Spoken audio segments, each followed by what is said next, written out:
ஒரு நாள் என் தமிழ் மீது, என் தாயின் மீது, என் தலைவன் மீது சத்தியம் என்று சொல்றேன். இந்த நிலம் எனக்கு சிக்கிட்டு நீ செத்த.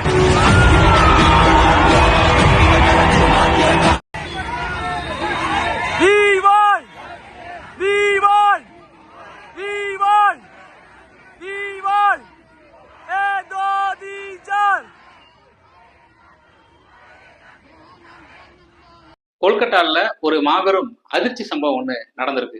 என்ன சம்பவம்னா, கடந்த 9ஆம் தேதி காலையில ஆர்ஜிகர் அரசு மருத்துவக் கல்லூரி மருத்துவமனையில அங்கு இருக்கக்கூடிய மருத்துவர்கள் வந்து ஒரு பெண்ணோட சடலத்தை பாக்குறாங்க.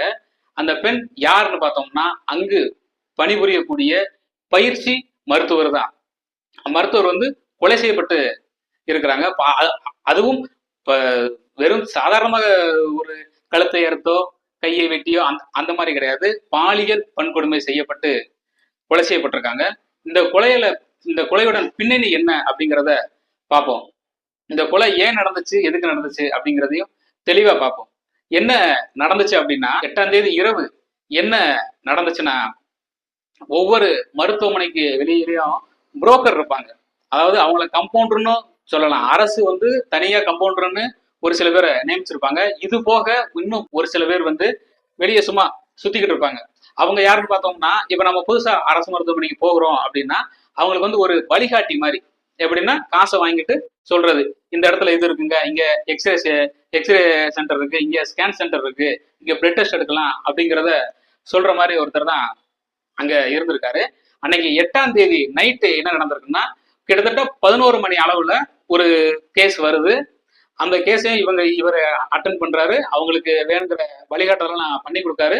இந்த வழிகாட்டுதல் பண்ணி கொடுத்து முடிச்சுட்டு இவருக்கு கைமாறா அந்த கூலி கொடுப்பாங்க பாத்தீங்களா, அந்த கூலிக்கு இவங்க என்ன செஞ்சிருக்காங்கன்னா, 2 பேரும் சேர்ந்து தண்ணி அடிச்சிருக்காங்க.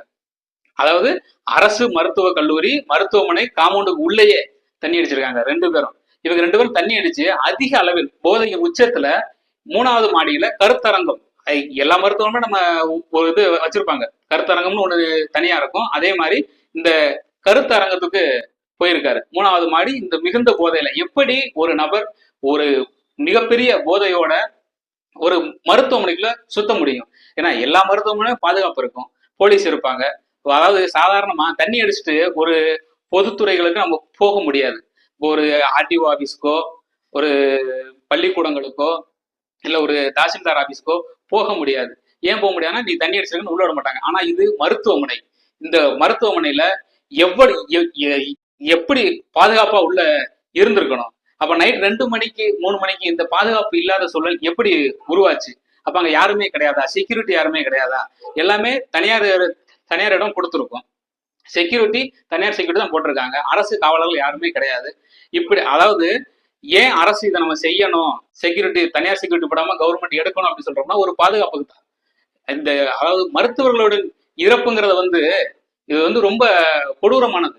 ஏன்னா உயிரை காக்கக்கூடியதே வந்து மருத்துவர்கள் தான். அப்படிப்பட்ட நம்ம வந்து கடவுளுக்கு அடுத்தபடியா நம்ம ஒரு விஷயத்த சொல்றோம் அப்படின்னா மருத்துவர்கள் தான் சொல்லுவோம்.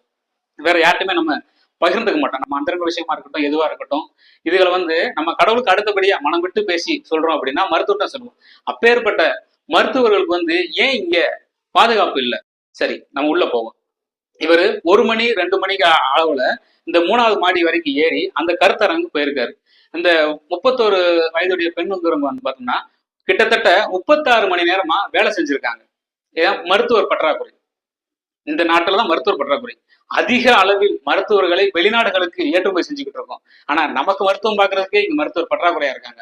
அப்படி மருத்துவர் பற்றாக்குறை இருக்கும் பட்சத்துல இவங்க 36 மணி நேரம் வேலை பார்த்திருக்காங்க. வேலை பார்த்து இவங்களுக்கு தனியா தங்குறதுக்கு ஒரு ரூம் கூட கிடையாது.